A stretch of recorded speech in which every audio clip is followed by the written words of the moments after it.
Oui, bonsoir à tous et bienvenue donc sur ce nouveau webinaire organisé donc par l'URPS sur le SAS pour ce soir afin d'avoir donc des informations sur ce euh, nouveau système. Donc là, ici, nous serons accompagnés de Madame Fanny Boiseau de l'ARS. Il y a à côté de moi donc Quentin Boyer à qui on va faire donc ce diaporama ensemble. Et vous avez tous la possibilité d'aller sur le chat, donc en cliquant dessus, donc à droite et puis donc le truc de gauche, pour pouvoir donc vous présenter et également poser des questions. Hein, et on y répondra soit au fur et à mesure, soit donc à la fin de la présentation. Ah, bonsoir. Et euh, ce service d'accès aux soins, donc, qui va être donc pour la journée, euh, fait donc beaucoup parler de lui actuellement avec deux expérimentations qui sont dans les Hauts-de-France. La première expérimentation est dans le Nord et je vois que Charles Charani est branché, donc bonsoir, puisqu'on avait déjà eu des discussions avec Charles Charani, et également dans la Somme, où il y a donc une autre expérimentation. Il faut savoir que dans le cadre de ce SAS, nous travaillons donc avec la régulation médicale libérale, mais également donc avec le centre hospitalier universitaire, que ce soit donc dans le nord, le CHU de Lille, ou que ce soit donc dans la Somme avec le CHU d'Amiens, pour pouvoir donc parler avec le SAMU et avoir une concordance entre ces trois entités. C'est encore donc en cours de discussion actuellement, mais ça va donc avancer. Donc, on voulait, au niveau de l'URPS, vous présenter de façon éclairée un peu ce SAS, sachant qu'on ne pourra pas répondre à toutes les questions. Il y a encore des interrogations sur ce système, et ce n'est que les expérimentations qui pourront donc nous faire valoir un peu tout ce qu'on pourra avoir comme retour. On vous propose ce soir, si vous en êtes d'accord, de commencer donc par une définition des soins donc non programmés, et ensuite donc de la définition du service d'accès aux soins. Il y a ces deux entités, certes qui se rejoignent, mais un tout petit peu différentes. On avait fait une enquête au niveau de l'URPS pour lequel bon nombre d'entre vous avaient répondu concernant donc les médecins effecteurs et votre connaissance donc sur le SAS, et on va vous présenter les résultats. Et on va vous montrer donc après les modalités de fonctionnement donc de ce SAS avec donc les médecins effecteurs, le financement, la plateforme digitale, l'évaluation que nous envisageons et donc le rôle de l'URPS dans ce système. Donc, je vais laisser la parole à Quentin pour débuter sur les soins non programmés, sa définition et le SAS. Bonsoir à tous. Donc c'est vrai que nous, on vous présentera l'enquête tout à l'heure, mais une des choses qui est ressortie, c'est que, il y a beaucoup de méconnaissances sur, les définitions de tout ce qui est soins non programmés, SAS et cetera. Donc on voulait refaire un petit peu, le point sur ces différentes définitions tout d'abord. Donc la définition des soins non programmés, ça correspond à une urgence ressentie, mais ne relevant pas a priori médicalement de l'urgence immédiate et ne nécessitant pas une prise en charge par les services hospitaliers d'accueil des urgences. Donc c'est en gros, la cystite, le lumbago, le patient qui, nécessite absolument de voir un médecin parce que pour lui c'est primordial, alors que clairement, voilà, il n'est pas en train de faire un infarctus et cetera. Mais c'est quand même des patients qui vont, venir, voir, les médecins de façon, spontanée, donc les médecins généralistes, les médecins en ville pour essayer d'avoir, des rendez-vous, en plus des rendez-vous, déjà pris par le médecin. Donc la gestion de ces soins non programmés est déjà faite en ville par les médecins libéraux. Donc il peut y avoir une gestion individuelle, mais l'idée, c'est qu'on peut également faire une gestion coordonnée par chaque médecin, donc en journée, donc avec des consultations, donc sans rendez-vous ou des créneaux surnuméraires. Donc le médecin traitant peut recevoir donc le lumbago, la cystite s'il a des créneaux d'urgence, mais il peut également s'organiser dans le cadre de la CPTS ou dans le cadre du SAS pour essayer de répondre de façon coordonnée à ces urgences ressenties. C'est un petit peu ce qui est fait d'ailleurs le soir, hein, donc avec la PDSA, donc la permanence de soins infirmiers, donc ça c'est l'autre définition. C'est, cette coordination qui est faite, avec la régulation le soir de 20h à 8h le lendemain matin, 20h à minuit d'ailleurs et le week-end. Donc là, il y a vraiment la définition, de soins non programmés, donc qui est l'urgence, donc qui est gérée par le médecin ou de façon coordonnée et la PDSA qui est la gestion donc, par la régulation, le soir et le week-end. Le SAS, donc le principe du système d'accès aux soins, donc c'est un dispositif qui est prévu par le pacte de refondation des urgences et donc qui a été repris par le Ségur de la santé. L'objectif, c'est d'apporter une réponse pour tous les patients, donc dans un délai de 48 heures maximum en journée, donc de 8 heures à 20 heures et le samedi matin. Donc, donner une réponse sur les soins non urgents et non programmés. Donc, dans ce SAS, l'idée, c'est que vont intervenir donc, des médecins régulateurs libéraux, en charge de la réception des traitements et de l'orientation des appels, les médecins effecteurs, donc en ville, qui vont prendre en charge les patients orientés vers la régulation, par la régulation, et une plateforme digitale donc, qui va permettre, qui va être le support par lequel donc, les régulateurs vont voir les créneaux qui seront libérés par les effecteurs. Donc le champ d'application, c'est la médecine générale, mais clairement, il y a aussi une possibilité d'étendre le service qui peut être apporté par ce système d'accès aux soins à d'autres professionnels, comme des professionnels donc, comme les dentistes, éventuellement pour des soins infirmiers, et même des professionnels de second recours également. Donc pour le système d'accès aux soins, donc il y a 2 sites pilotes qui ont été dans la région, qui ont été définis, le département du Nord et pour la Somme, donc il y a 4 secteurs, donc le secteur de Conty, le secteur d'Albert, d'Amiens et de Roy, donc avec donc pour objectif d'ouvrir à tous les effecteurs volontaires du territoire. Donc là, on voit la carte sur les différentes qui présente les différents projets pilotes au niveau national. Concrètement, le SAS, le but, ça va être que voilà, le patient a une urgence ressentie, il appelle un numéro unique qui reste, donc il y a le 116 117, le 15, en tout cas ça c'est encore à définir, ou c'est le 100, voilà. Une fois que l'appel arrive au niveau de la plateforme, donc elle est évaluée par le médecin régulateur qui vérifie d'abord s'il y a eu un lien initial avec le médecin traitant et en cas de besoin, qui oriente éventuellement l'appel par un OSNP. Donc c'est l'opérateur de soins non programmés. Dans le N, je l'ai avalé le N, mais c'est pas grave. L'opérateur de soins non programmés, donc qui va orienter éventuellement l'appel sur un des créneaux qui aura été fléché donc par le médecin effecteur. Donc l'objectif au final, c'est que avec le SAS et donc la journée et la PDSA le soir, qu'on puisse apporter une réponse pour tous les patients dans un délai maximum de 48 heures, donc 7 jours sur 7 et 24 heures sur 24. Donc ça, c'est un service, donc c'était ici qui englobe l'aide médicale d'urgence et une filière de médecine générale qui vient donc compléter donc la journée, ce qui avait été déjà mis en place avec la PDSA le soir. Donc ça, c'est les différentes définitions, soins non programmés, PDSA, donc la régulation le soir, et le SAS qui viendrait faire le même service dans la journée, donc pour la gestion des soins non programmés. Pourquoi est-ce qu'on s'attarde un petit peu sur ces différentes définitions? C'est parce qu'on a fait une enquête donc, qui a été assez bien faite d'ailleurs. Donc, c'est qui a été diffusée par mail donc, le 19 mars, puis par courrier après le 5 avril, donc à l'ensemble des médecins de la région. Donc, il y a eu 5564 médecins qui ont été interrogés. 1217 ont apporté une réponse, donc soit en ligne, soit en papier, ce qui fait un retour de 22%, ce qui est vraiment pas mal. Et en plus, ce qui est intéressant, c'est que la plupart des réponses sont donc dans les zones où il y a des zones pilotes, donc 595 réponses pour le Nord et 161 réponses pour la Somme. Quand on regarde un petit peu le profil des répondants, on se rend compte que 40% des répondants donc, exercent sur le territoire d'une CPTS et 50% d'entre eux en sont membres. Donc, c'est principalement des gens qui sont un petit peu sensibilisés à cette coordination de soins. 54% sont déjà effecteurs de la PDSA et 39% participent à la régulation libérale donc, de la PDSA, donc le service de régulation du soir. Quand on demande aux gens s'ils connaissent le SAS, on se rend compte qu'avant, donc avec cette enquête-là, 70% des médecins interrogés n'avaient pas connaissance donc de ce système d'accès aux soins. Et quand on regarde le petit histogramme qui est à droite en haut, donc de façon générale, comment jugez-vous ce niveau de connaissance? Donc pour ceux qui connaissaient un petit peu, 55% nous répondaient avoir une mauvaise connaissance du SAS et seulement 10% en avoir une bonne. Donc 10% de peu de personnes qui savent ce que c'est. Donc il y a clairement une indication à mettre un petit peu les points sur les i et expliquer un petit peu toutes ces différentes définitions.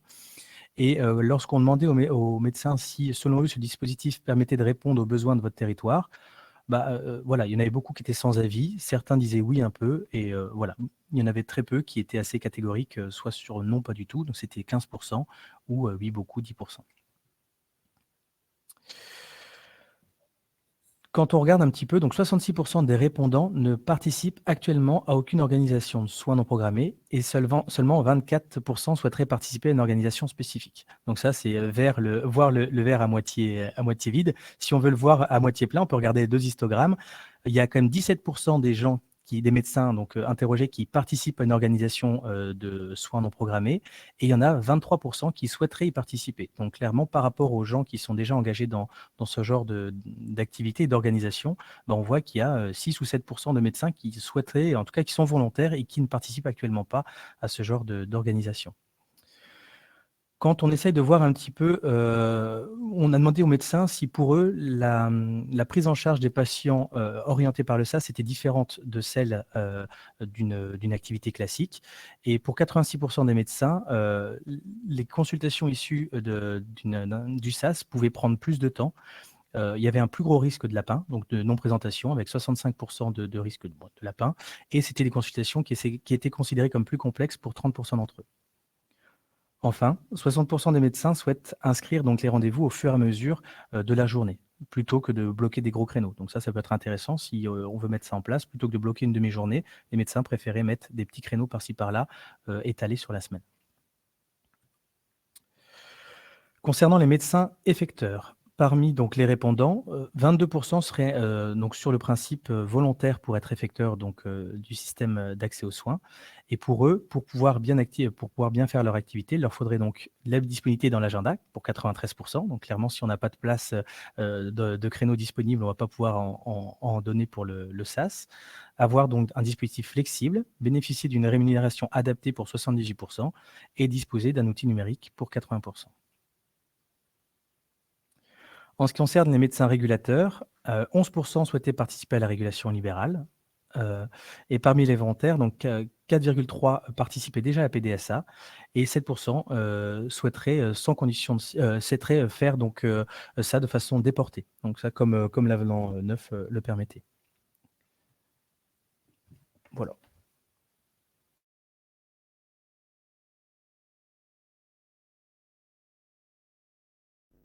J'avais coupé mon micro pour éviter qu'il y ait un peu trop de résonance. Donc, je vais reprendre la parole, simplement pour vous rappeler que donc, vous ne pouvez pas directement poser des questions, intervenir, mais par contre, par le chat, vous pouvez poser vos questions.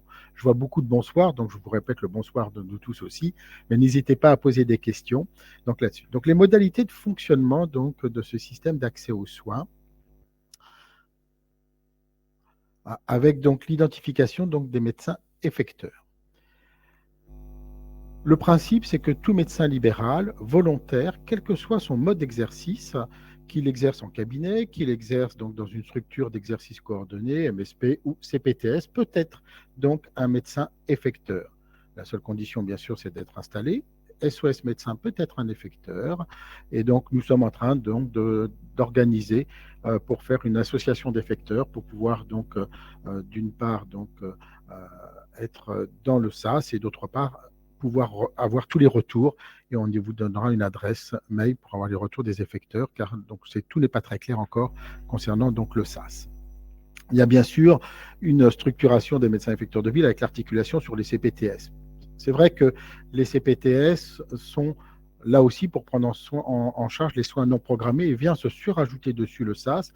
Et la frontière entre les deux n'est pas très très simple, hein, mais il y a des actions donc d'organisation dans le cadre donc de la dimension des soins non programmés des CPTS qui sont donc par exemple dans ce cadre-là recenser les disponibilités des professionnels, ça peut être le rôle des CPTS, partager et harmoniser ces plages de disponibilité pour assurer la prise en charge de ces soins non programmés sur le territoire et bien sûr dans la journée, puisqu'on parle du SAS, c'est dans la journée, définir un mode de tri d'orientation des demandes de ces soins non programmés pour un système plus intégré et communiquer en interne aux partenaires, au grand public.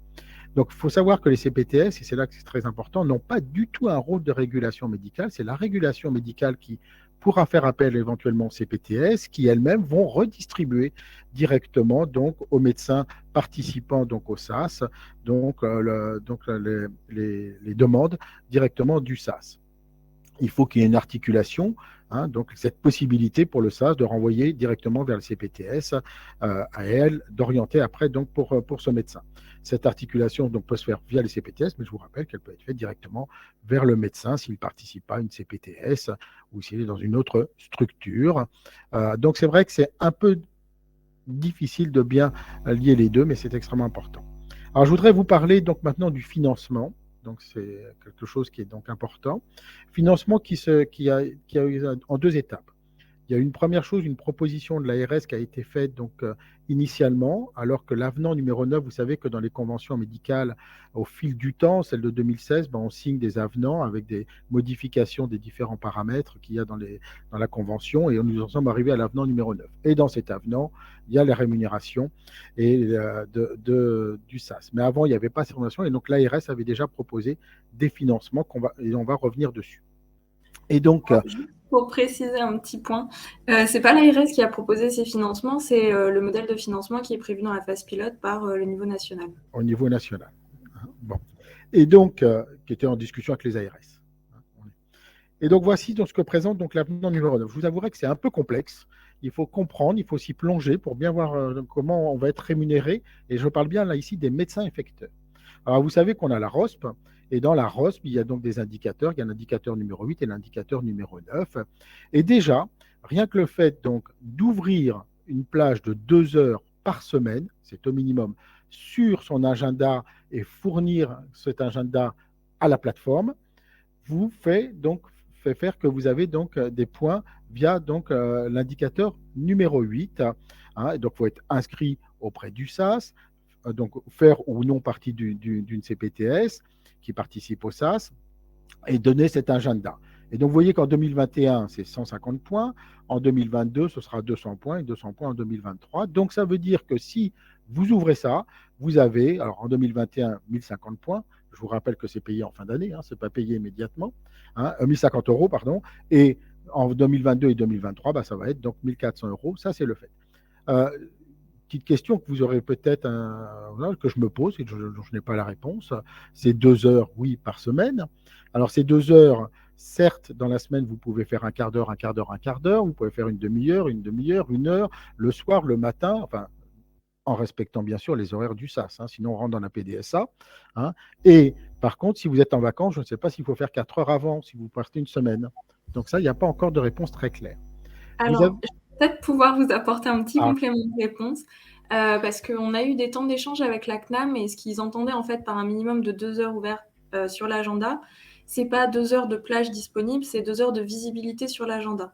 Ce qui fait qu'en fait, c'est un petit peu différent en termes de conception du dispositif, c'est pas des créneaux dédiés pour le SAS. Et alors, donc, visibilité, c'est quoi? Qu'est-ce que vous entendez par visibilité? Alors, vous voyez, le premier item, c'est disposer d'un agenda ouvert au public ou partagé avec la régulation du SAS. Donc, l'idée, c'est si jamais l'agenda, par exemple, n'est pas interfacé avec la plateforme digitale nationale, donc on va évoquer après, c'est que le praticien remonte au moins, enfin, ouvre la possibilité à la régulation de voir ce qui se passe sur 2 heures dans son agenda sur la semaine. Ouais. On est d'accord que la lecture de l'avenant est un petit peu particulière. Ouais. Après, c'est ce que nous a dit la CNAM à plusieurs reprises. Mais je pense que tout ça, ce sera justement avec notre association d'effecteurs qu'on aura des retours et qu'on verra un peu. Je vois qu'il y a déjà des commentaires donc, qui apparaissent donc, sur ce premier point. Donc, c'est pour ça que nous voulions que vous ayez un éclairage clair et net sur donc, ce système. Alors, attention, ça, c'est la rémunération qui aura lieu lorsque le SRAS sera déployé, s'il est déployé en avril 2022, puisque donc, ça a été signé là, et c'est 6 mois après, donc c'est en avril. Alors, vous avez également l'indicateur numéro 9. Alors, c'est encore un peu plus compliqué. C'est prendre en charge donc, les patients hors de votre patientèle donc, habituelle donc, de médecin traitant, dans le cadre donc, des soins non programmés adressés donc, par le dispositif du SAS. Donc là, on parle bien à partir de 2022, puisque là, nous sommes encore dans l'expérimentation. Ce sera en avril. Et donc là, vous pourrez obtenir 360 points. Mais ça se détaille comment, ces 360 points? C'est le détail du forfait des calculs de l'effection que vous avez en dessous. Hein, donc, vous avez 10 points donc, si vous recevez 5 à 15 SNP par trimestre. Vous en avez 30 si vous recevez 16 à 25, et ainsi de suite, jusqu'au nombre de points, donc 90 points. Donc, et vous voyez donc le nombre d'euros que ça correspond, entre plus de 45. Alors, il faut faire ces calculs, hein, ce n'est pas évident, parce que quand vous regardez entre 5 et 15, hein, donc il faut voir, donc, on n'a pas une rémunération grossièrement en plus de façon fixe par rapport aux patients. C'est en fonction du nombre de patients, ça pourra aller d'une rémunération très basse à une rémunération un peu plus haute en fonction du nombre de patients que vous allez voir. Donc, c'est un peu compliqué. Et je vous rappelle que ça, bien sûr, ça s'ajoute à votre consultation habituelle, mais que c'est en plus en dehors de votre patientèle habituelle. d'accord? Si ça fait partie a priori, et si on a bien compris, de votre patientèle, c'est-à-dire que si vous êtes le médecin traitant, qu'on vous revoit votre patient, il n'y a donc pas de rémunération supplémentaire. Oui, J'ai juste une petite question pour Fanny. Je ne sais pas si vous avez la réponse. La visibilité, parce qu'on dit c'est une visibilité des créneaux. Est-ce qu'on a une période en fait de visibilité, une période maximale, genre il faut que ça soit visible jusqu'à 2 heures avant le rendez-vous? Est-ce qu'on a cette notion-là ou pas du tout? Alors pour l'instant, je vous avoue que c'est un petit peu compliqué, parce que la CNAM n'a pas l'air non plus très très sûre de ce qu'elle attend, et de comment ça va se traduire aussi techniquement pour les effecteurs en termes d'ouverture de leur agenda ou non. En fait, c'est pas encore trop sûr si c'est par exemple une plage fixe. On dit, voilà, moi j'ouvre toujours le lundi matin de 8h à 10h en visibilité pour le SAS. Ou si effectivement, voilà, c'est des plages glissantes, comme vous dites, en fait, on voit toujours les 2 heures qui arrivent pour la suite. Donc ça, c'est pas encore très très clair, mais a priori, de ce que nous on a compris, ça serait plutôt 2 heures fixes dans la semaine, toujours ouvertes en visibilité. donc je vois qu'il y a pas mal de questions sur la plateforme, comment ça va se dérouler. Il y a tout, on a donc à la fin également donc une discussion sur la plateforme, donc ça je vous propose d'y revenir juste après. Donc là on en est. Donc ça on est bien d'accord, c'est l'avenant numéro 9. C'est ce qui a été donc normalement applicable à compter donc d'avril 2022. Ce que je peux vous dire, c'est faites vos calculs, voilà, et vous verrez bien. Hein, parce que c'est pas évident de savoir. Hein. Ensuite, donc, il y a le financement, donc, pour l'instant, donc, le modèle transitoire qui avait été, donc, qui est proposé donc, actuellement. Et donc, cette fois-ci, donc, ce modèle transitoire, donc, c'est avant l'entrée en vigueur, bien sûr, de la négociation conventionnelle. Donc, c'est ce qui se passe dans l'expérimentation actuellement dans le Nord et dans la Somme, avec donc, un financement trimestriel progressif jusqu'au plafond. Vous voyez que c'est un peu différent. Hein, donc, ici, on ne parle pas non plus ici de la ROSP, mais qui pourra sûrement être applicable, puisque donc vous pouvez participer à partir de 2021. Donc l'indicateur numéro 8 sera sûrement applicable. Et vous avez ici donc des tarifs différents. Et là, on ne parle pas que ce soit donc vu ou non que ce soit de sa patientèle habituelle. Donc je pense que c'est quelque chose de plus, quel que soit donc le patient, donc à confirmer. Hein, et c'est versé donc par les CPM aux médecins effecteurs sur la base d'un relevé d'activité transmis donc par la régulation libérale à l'ARS. Fanny, vous n'avez rien d'autre à rajouter là-dessus? On est d'accord là-dessus? Oui, c'est bien ça. Merci. Pour le financement des médecins régulateurs, vous voyez que c'est beaucoup plus simple, hein, bien qu'il faille calculer quand même. Hein, donc, on n'est plus dans les forfaits, on n'est plus dans tout ça. On est dans 90 € par heure, avec prise en charge des cotisations sociales. Bien sûr que pour ceux qui sont en secteur 1, si vous êtes un régulateur en secteur 2, il n'y a pas les cotisations sociales. Faites votre calcul aussi. Donc voilà, hein, donc, ce que vont toucher donc, les médecins régulateurs. Je regarde s'il y a des questions particulières. On y reviendra. Donc, je vais laisser la parole à Quentin maintenant sur la plateforme digitale, en espérant avoir été clair sur cette rémunération. Alors, donc là, on va vous présenter un petit peu l'outil qui permettra de coordonner la régulation, en tout cas l'outil qui a été pensé pour coordonner la régulation et l'effection, donc les médecins régulateurs et les médecins effecteurs. La plateforme nationale, donc, elle est en ligne opérationnelle. Elle est disponible afin de saisir ces créneaux de disponibilité pour un soin non programmé. Donc là, voici l'adresse. Donc, vous pouvez dès à présent vous inscrire si vous le souhaitez. Donc, aujourd'hui, la plateforme, elle permet d'afficher les différents créneaux qui sont disponibles. Et après, l'OSNP, donc l'opérateur de soins non programmés, va regarder en fonction de demande les créneaux disponibles et va réorienter vers le médecin. Demain, ou c'est peut-être plus après-demain, on verra bien. L'idée, c'est que cette structure soit interfacée, cette plateforme soit interfacée avec les autres solutions de prise de rendez-vous en ligne, avec Doctolib, etc., pour que le rendez-vous, quand l'OSNP prend rendez-vous directement sur la plateforme, que ça vienne directement sur l'outil Doctolib, par exemple, ou autre, Yamaya, etc. Donc, la plateforme affiche donc un espace de formation à travers des vidéos. Donc, vous avez déjà pas mal de guides qui sont là si vous souhaitez voir un petit peu comment ça se passe. En tout cas, l'outil, donc voilà quelques images. Donc la connexion peut se faire donc avec la carte CPS. Donc vous pouvez remonter. Donc au départ, il était prévu et il est toujours prévu une remontée automatique des créneaux sur Amélie Pro. Donc ça, c'est important de regarder sur votre Amélie Pro quand on regarde horaire de cabinet. Si vous mettez disponible ou pas sur rendez-vous, c'est des créneaux qui peuvent être automatiquement enregistrés et remontés dans le logiciel. Et voilà, après le médecin donc peut saisir, modifier ou supprimer ces créneaux de disponibilité, donc sur l'agenda tel que vous pouvez le voir ici. Et donc la plateforme après proposera prochainement donc la fonctionnalité de gestion des créneaux de rendez-vous, donc de manière ponctuelle, et donc faire éventuellement des semaines types. Les autres options qui sont proposées, donc on peut faire donc une délégation afin de gérer plusieurs effecteurs. Donc si une maison de santé souhaite essayer de répartir les créneaux en fonction des différents praticiens, c'est éventuellement possible. On peut se mettre en indisponibilité si on veut partir en vacances. L'assistance technique est possible en ligne. Donc voilà, à chaque fois, donc il y aura le GIP santé numérique qui assistera donc les professionnels de santé donc dans la création de comptes. Et donc après, c'est encore une fois, c'est quelque chose qui va être créé et qui va évoluer au fur et à mesure, donc avec d'autres options qui seront envisagées. Donc la modulation des créneaux soit programmés, les éditeurs donc s'interfaceront très prochainement, donc Maya, Doctolib, etc. Et donc possibilité de bloquer un créneau qui aurait été pris par ailleurs. Donc ça, c'est pour la plateforme nationale telle qu'elle existe et telle qu'elle existera. Et donc voilà, donc on vous a présenté les définitions, l'enquête qui montrait qu'au final, pas grand monde avait compris ce que c'était. Et donc justement, on aimerait bien voir si vous avez compris un petit peu plus à la suite de cette présentation. Donc on a... l'évaluation, ça sera prêt? Voilà. Non, alors il y aura une évaluation pour vous, c'est pour vous tenir en haleine, mais ça sera tout à l'heure. Là, c'est l'évaluation du dispositif, autre chose. Donc l'idée, c'est que l'URPS pourrait être là pour essayer de... notre rôle, c'est justement de faire remonter les difficultés. On est dans le cadre d'une expérimentation. Donc l'idée, c'est vraiment de se dire, voilà, si le médecin effecteur, le médecin régulateur a une quelconque difficulté, l'idée, c'est de pouvoir le faire remonter pour pouvoir après faire évoluer le dispositif en fonction donc, des retours de terrain. Donc, nous, ici, la place de l'URPS, ça va être de proposer des indicateurs et donc de piloter cette remontée d'indicateurs pour vraiment essayer de centraliser et de pouvoir après, au niveau d'un territoire, vraiment passer donc par exemple, la peur d'avoir des lapins, c'est une peur qui est a priori, justement, l'idée, ça serait d'essayer d'objectiver les chiffres concrets et voir si concrètement, on a plus de lapins lorsqu'on passe par un SAS ou pas.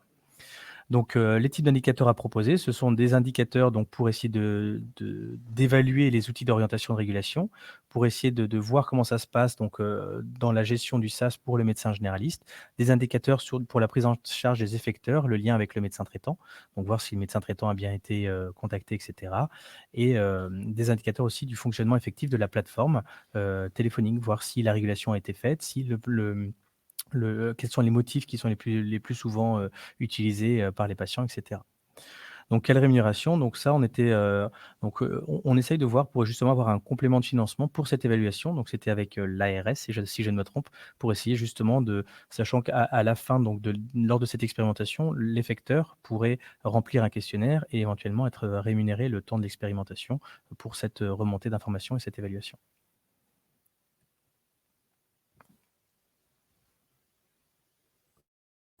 Alors, là encore, quelques petites choses. Je pense que tout le monde a accès au chat et voit les questions et les réponses en même temps, ce qui vous permet donc également de lire un peu toutes les réponses. Il y avait des questions, j'ai vu sur la téléconsultation, par exemple, est-ce que c'est possible de faire une téléconsultation lorsque vous êtes médecin effecteur du SAS? Pour l'instant, ce n'est pas prévu, ce sera en discussion, mais pour l'instant, ce n'est pas prévu de le faire et au pire, si vous le faites, il n'y a de toute façon pas de rémunération supplémentaire par le biais d'une téléconsultation. La CPTS, je vous rappelle qu'elle n'a pas de rôle de régulation, donc elle peut effectivement voir avec les médecins effecteurs pour donner donner les rendez-vous et s'arranger, mais en tout cas, elle n'a pas de rôle de régulation. Alors j'ai vu donc également une question sur la régulation, se fera-t-elle obligatoirement donc sur la régulation lilloise?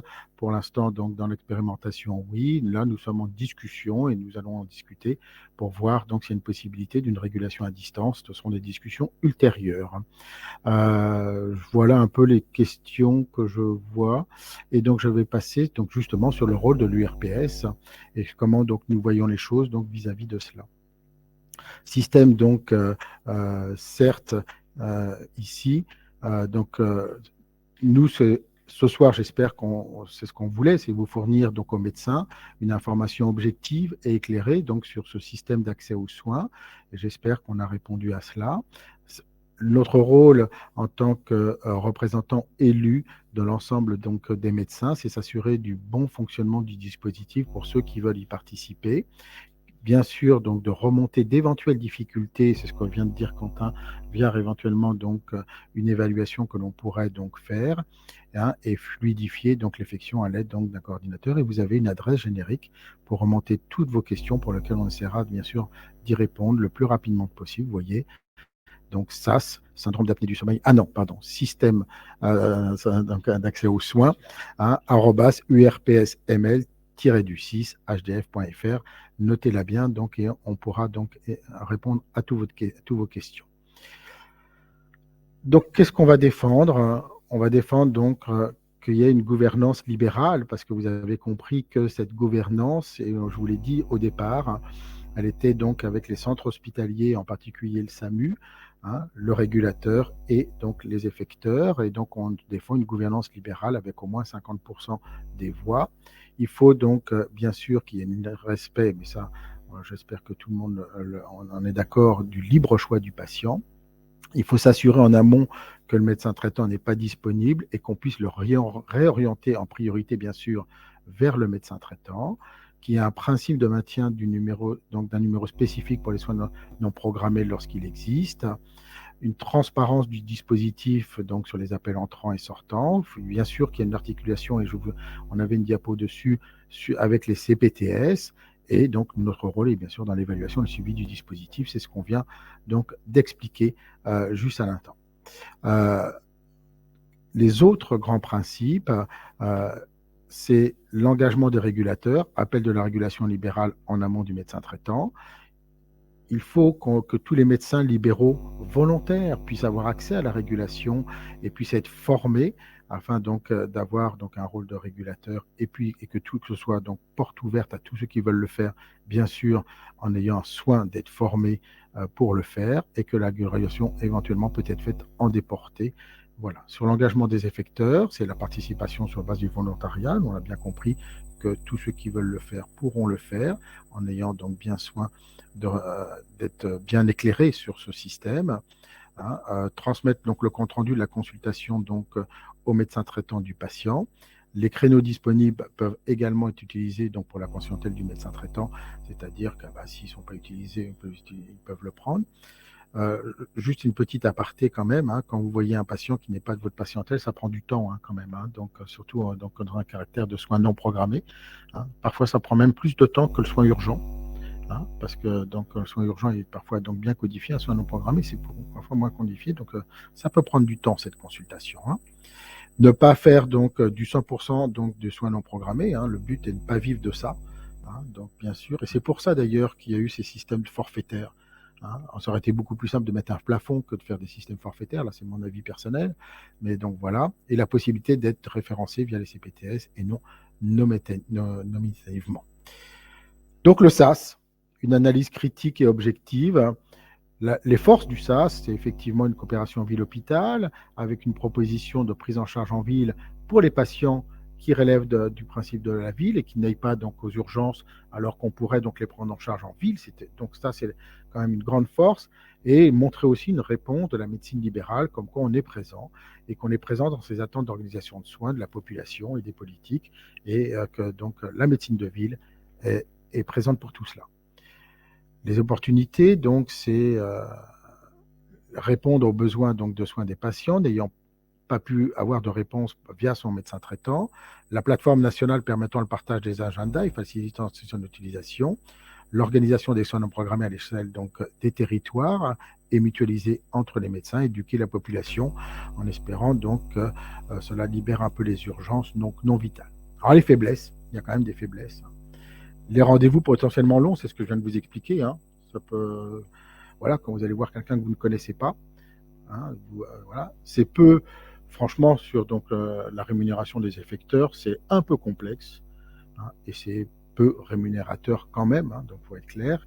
Et il y a un risque que les patients donc ne viennent pas au rendez-vous. Il ne faut pas oublier ça. Hein. Donc c'est pas parce qu'il a pris un rendez-vous sur votre agenda qu'il va venir. Et donc pour l'instant, vous restez donc sans rendez-vous avec cela de façon particulière. Les menaces, c'est faire passer donc tous les soins non programmés de ville par un numéro unique.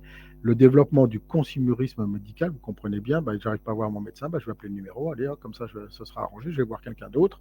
Hein, et puis, donc, on revient donc à la disposition et le perte de lien avec donc, le médecin traitant. Et donc, voilà un peu donc, ce qu'on a repéré. Très probablement qu'il y a d'autres forces, très probablement qu'il y a d'autres faiblesses qu'on verra donc au fur et à mesure. On va peut-être, juste avant de passer donc à l'évaluation, voir s'il y a des questions. Alors, il y avait des questions. Il y en a pas mal. Oui, il y en a beaucoup, si vous arrivez à les repérer. Alors, vous évoquez le samedi matin dans le SAS. N'avez-vous pas peur que ça motive encore plus de médecins généralistes à partir le week-end, en week-end le vendredi soir? Alors, dans tous les cas, c'est une coordination. Donc, c'est vrai que à partir du moment où on est coordonné, c'est sûr que s'il y a une réponse qui est apportée, c'est sûr que ça peut venir en doublon de certains services. Après, le samedi matin, les médecins qui travaillent le samedi matin ne gèrent pas non plus que les soins non programmés. C'est-à-dire qu'il ne faut pas que les soins non programmés, c'est pas l'urgence ressentie par le patient, c'est pas le renouvellement du traitement, quoi. Donc, c'est quand même deux services différents, mais en effet, c'est un risque. Je vois ici, vous prévoyez quel temps? J'ai pas de micro. Je coupe mon micro pour éviter que ça résonne. J'oublie de le remettre à chaque fois. Je suis fort désolé. Hein. Alors, vous prévoyez quelle quantité de demandes de soins? Non, c'était. Si c'est ça. Vous prévoyez quelle quantité de demandes de soins patients pour combien d'effecteurs disponibles? Je ne prévois rien du tout. Alors, on est un peu dans le flou hein, là-dessus. Hein. On verra bien, c'est un peu donc le but. Le Pas-de-Calais aura-t-il le choix quant au mode de fonctionnement départemental ou devra-t-il se conforter aux modalités des départements voisins? Donc là, il y a donc l'association des régulateurs, l'association des effecteurs, les différents je dirais ressources qu'il y aura avec donc les centres hospitaliers. Et donc chacun donc pourra faire donc en fonction de son coin. Il faut savoir que le SAS aussi, il n'y en aura pas besoin partout. Hein. Il y a des endroits où, je dirais, les médecins sont assez organisés pour répondre aux soins non programmés de ce type-là. Hein. Les CPTS peuvent aussi répondre à un certain nombre de soins non programmés. Donc voilà, il y en aura peut-être besoin dans plus de coins. Donc chacun pourra le faire en fonction de ce qui existe déjà. En fait, il faut vraiment voir ça comme c'est comme un outil qui n'est pas qui peut servir dans certains états, qui peut répondre à une certaine demande, mais qui n'est pas indispensable. Si un patient veut absolument un médecin, par exemple pour une cystite, si il a besoin d'un médecin, si le territoire ne s'est pas organisé pour répondre à cette demande-là, clairement, il y a un souci, il va avoir besoin d'un médecin et donc ça peut se passer par le SAS. Donc, si certains médecins, certains territoires s'organisent et ne prennent pas en charge ce genre de soins non programmés, le SAS peut être une réponse. Mais très sincèrement, dans certains territoires, la CPTS peut très bien s'organiser pour répondre à ce type de soins non programmés. Et donc, en fonction de chaque territoire a des difficultés, a ses propres difficultés, a ses propres forces. Et donc, en fonction du territoire, en fonction des volontés de chacun et de la capacité de coordonner les différents acteurs, on peut se servir du SAS ou on peut complètement s'en passer et répondre localement à des besoins complètement autrement. Il y a une question, comment le SAS pourra confirmer le fait que le patient ait sollicité son médecin traitant avant? Donc ça, effectivement, c'est du rôle du médecin régulateur. Et ça fait partie des choses, des indicateurs qui seront importants de faire remonter, de voir justement, encore une fois, c'est une des craintes que l'on peut avoir et cette crainte, il faut potentiellement l'objectiver. C'est-à-dire que si les effecteurs voient des patients et que 90% des effecteurs nous disent que le médecin traitant n'a pas été contacté, et cetera, ça fait partie des choses qu'on pourra faire remonter. Donc et au contraire, si au contraire tout le monde nous dit le médecin, 100% des médecins nous disent que le médecin traitant a été contacté avant, ça sera sera une information qui sera importante aussi pour nous. Je vois une question d'Yves Bachelet. Quelle est la place des établissements de soins dans le SAS? Alors là, on parle d'établissements de soins, je pense, privés. Je pense qu'il voulait dire ça, et pas public. Donc pour l'instant, on en est le SAS à la régulation et des effecteurs en spécialité de médecine générale.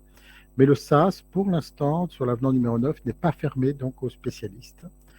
Et donc, ce sera une deuxième discussion, mais j'avouerai que pour l'instant, c'est tellement complexe déjà à organiser et à voir cela. Avançons et on verra. Mais ce n'est pas fermé d'une façon générale. Prédis Pro est-il opérationnel afin que le médecin effecteur ayant reçu un soin non programmé puisse communiquer et informer le médecin traitant? Je pense indispensable d'informer le médecin traitant du suivi patient. Eh ben, c'est tout le travail qu'on essaye de faire un petit peu en amont. Alors, je pense que Yves Bachelet répondrait à ça mieux que moi, mais pour le moment, c'est sûr que c'est un outil qui est encore en développement et qui sera indispensable pour la coordination des différents professionnels qui gravitent autour du patient, mais qui sera indispensable. Donc, j'ai vu une question. Où c'est? Je ne vois pas. Je ne vois pas toutes les questions, je suis désolé.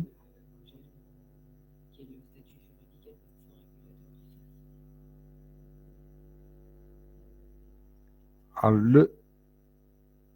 le statut juridique du médecin régulateur.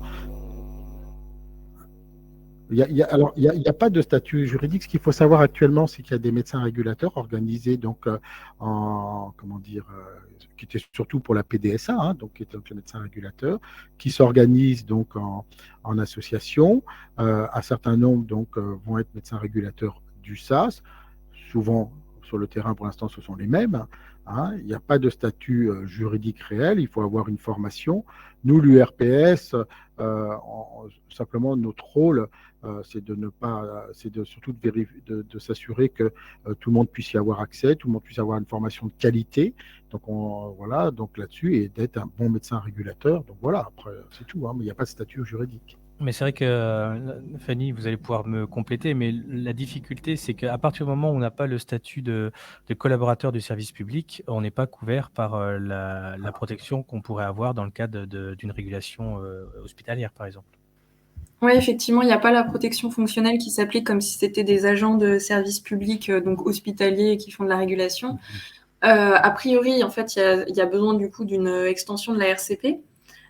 Qui se fait, d'après nos collègues en Occitanie, sans coût pour les régulateurs, sans coût supplémentaire, on va dire. Après, on a sollicité le niveau national pour qu'il puisse faire évoluer quand même cette question, parce que pour nous, c'est un problème qu'on ne considère pas de la même manière les régulateurs en journée que les régulateurs la nuit, alors que c'est globalement le même travail. Et du coup, ils sont en train de solliciter leur service juridique pour potentiellement faire évoluer le texte de loi qui, du coup, organise le SAS et qui n'a pas prévu cette petite modalité. Donc voilà, on vous tiendra au courant aussi de ce qui...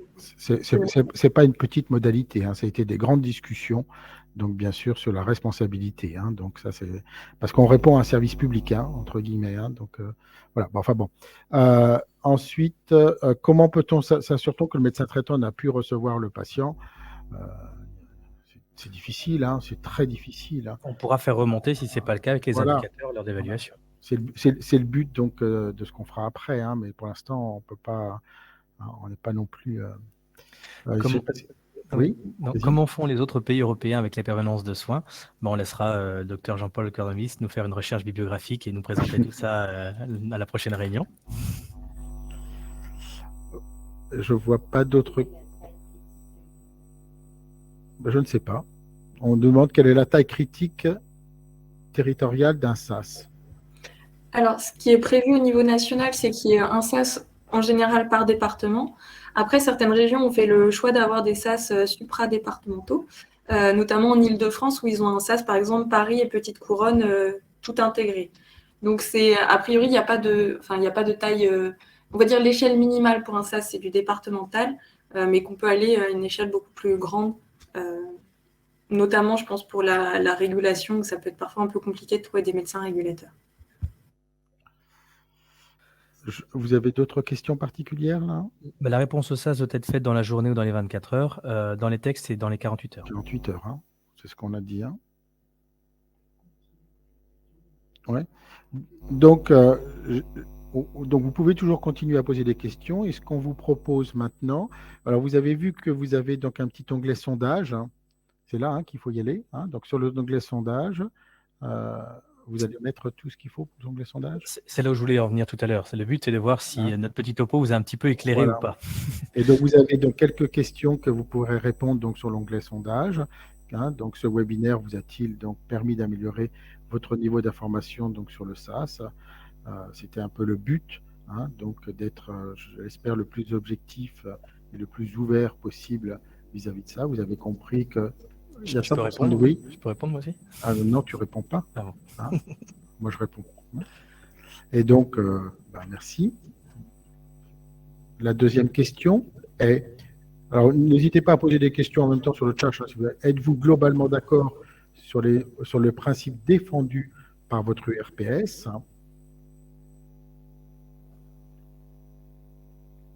Moi, je ne vois pas les réponses du tout.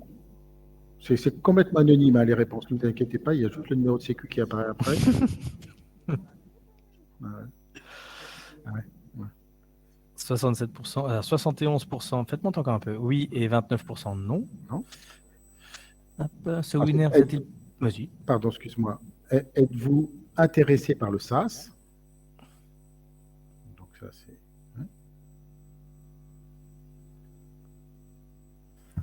Oui, j'ai juste une petite question pour Monsieur Loïc Girard.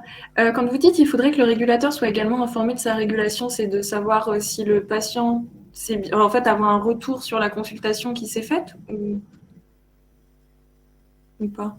Parce que si c'est ça, c'est effectivement prévu dans la trajectoire de déploiement de la plateforme digitale nationale, qu'en fait puisse y avoir une sorte de retour de l'effecteur à la régulation en disant oui, ça s'est bien passé ou non, il y a eu tel problème. C'est des idées qu'il y a en tout cas parce qu'en fait cette plateforme elle est construite avec des professionnels. Donc on a des médecins généralistes, on a des régulateurs, on a des hospitaliers et on a des administratifs qui participent en fait à la construction de tout ça. Et du coup, effectivement, c'est forcément une des questions qui a été posée et c'est une des perspectives de déploiement. Voilà. Alors, il y a une question. La réservation de 2 heures par semaine et par médecin ne risque pas d'alimenter automatiquement le SaaS par l'indisponibilité programmée? Du coup, étant donné que ce n'est pas 2 heures de créneau à mettre à disposition, mais 2 heures de visibilité, ça ne va pas être de l'indisponibilité programmée en fait. Parce qu'en fait, c'est ça qui est un petit peu compliqué avec l'avenant 9, c'est qu'il y a 3 modes, on va dire, de prise de rendez-vous. Le premier mode, c'est via des créneaux qui ont été remontés, soit qu'on voit via ces 2 heures de visibilité sur l'agenda, soit par les créneaux qui sont remontés dans l'absolu parce que tout l'agenda est ouvert.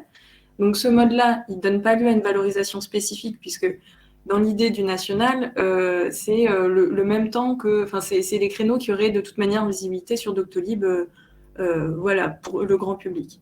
Donc ça, c'est le premier mode de rendez-vous. Le deuxième mode de rendez-vous, c'est du surnuméraire, c'est-à-dire que s'il n'y a aucun créneau disponible, la régulation va appeler directement des praticiens qui ont signalé être volontaires pour participer au SAS. Et à partir de là, si le praticien est d'accord pour prendre ce patient, du coup, en surnuméraire, donc c'est-à-dire pas sur un créneau qu'il avait de base, là, on a une valorisation via le forfait, c'est ce que vous a été présenté. Et le troisième mode, c'est s'il y a du coup aucun créneau disponible, aucun praticien qui est disponible sur le territoire pour prendre le patient, on passe en téléconsultation. Donc hors du territoire de base, on va dire, du SAS. Ouais, qui est le seul moyen seul moment où c'est prévu la téléconsultation. Oui. Voilà. Autre question. Souhaitez-vous être effecteur? Maintenant que vous êtes informé sur ce que c'est un effecteur et sa facilité de l'être. Êtes-vous intéressé par le SAS? 50-50. On a une égalité parfaite. Ça m'a toujours fait rire, cette égalité parfaite, parce que je vois pas comment une égalité peut être imparfaite. Mais... Et souhaitez-vous être régulateur? C'est oui, non. Donc nous, c'est simplement pour avoir un peu des statistiques et nous permettre de travailler dessus.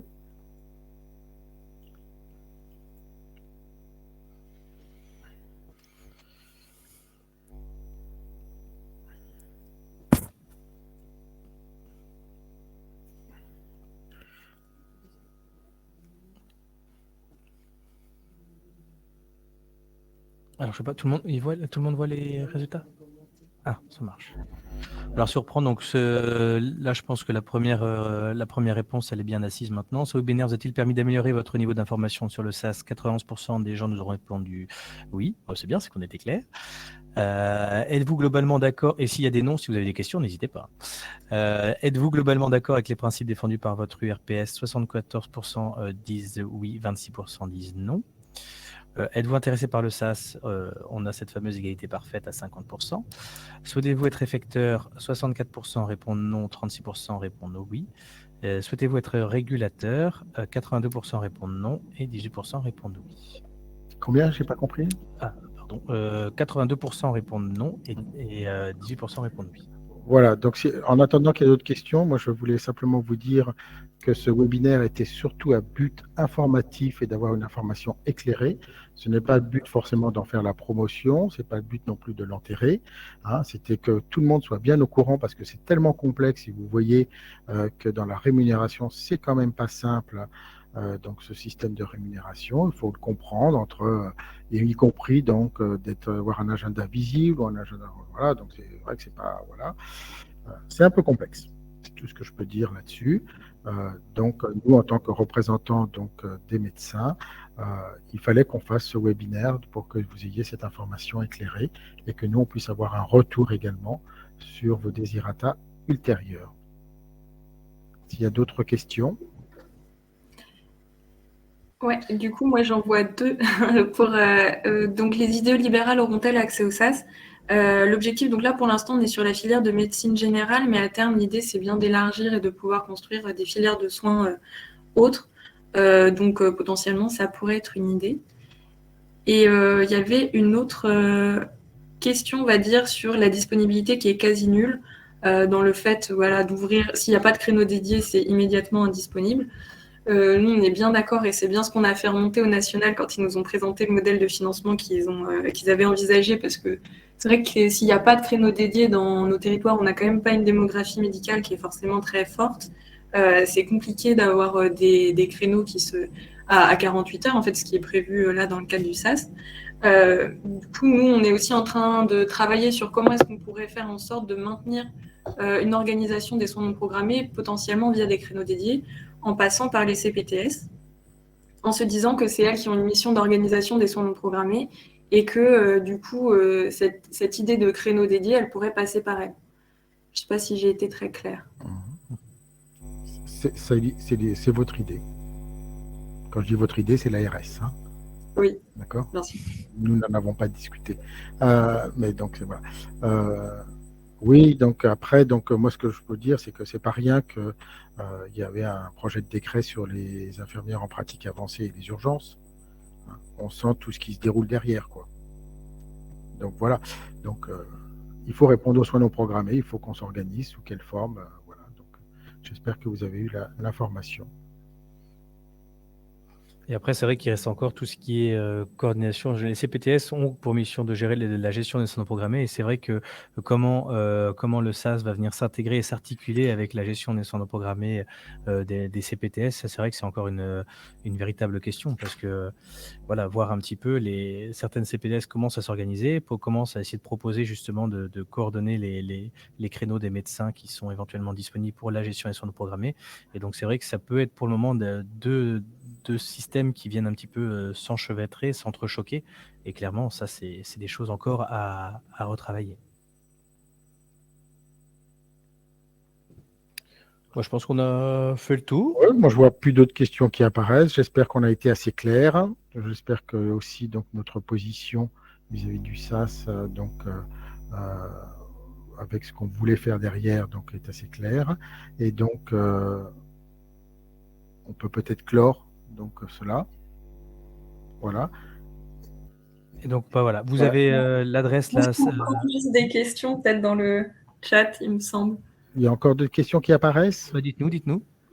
Alors, comment les régulateurs ont accès aux effecteurs disponibles? Une étude a-t-elle été faite sur la disponibilité des médecins généralistes? Y a-t-il un replay? Le replay, oui. Vous l'aurez, normalement, c'est envoyé automatiquement à chaque personne, donc à la fin. Donc le replay, vous l'avez. Y a-t-il une disponibilité des médecins généralistes? On a surtout l'étude qui montre les médecins qui seraient prêts potentiellement à être effecteurs. Maintenant, c'est la seule étude qu'on a pour le moment. Donc, Ce qu'on va travailler, c'est le terrain maintenant. Donc voilà. c'est ça. Et qu'on puisse avoir des retours. Donc, Et c'est quoi la troisième propos question? éclairés. Ensuite, donc, on vous rappelle l'adresse, sas@urps-hdf.fr, donc pour toute question supplémentaire. Le replay, c'est oui, vous l'avez dit. Oui, bien sûr. Et on reste bien sûr à votre disposition. Il n'y avait pas d'autres questions, Fanny? Je vois, quand une majoration à l'AC, c'est une très bonne question, mais je pense pas qu'elle soit d'actualité ce soir. Mais je ne sais pas si j'ai d'autres questions. Voilà. Oui. Il y en a juste une, c'est comment les régulateurs ont accès aux effecteurs disponibles? Les effecteurs, donc sur le SaaS, donc le site du SaaS, sur la plateforme, les effecteurs mettent leur créneau disponible et donc ils les rendent ainsi visibles aux régulateurs. Voilà, donc moi, nous, ce qu'on peut vous dire, c'est, je pense qu'on peut clore, donc ici, donc on va clore donc ce webinaire en espérant qu'on ait été assez clair et donc avec une information éclairée sur le SaaS. Et donc, je vous souhaite à toutes et à tous une bonne soirée et merci donc à Fanny Boiseau, merci donc à Quentin et merci donc à toi. Oui, moi, oui. Je suis très content avec le SaaS. Donc voilà, et je vous souhaite donc une bonne soirée. Bonne soirée. Au revoir. Merci. Au revoir.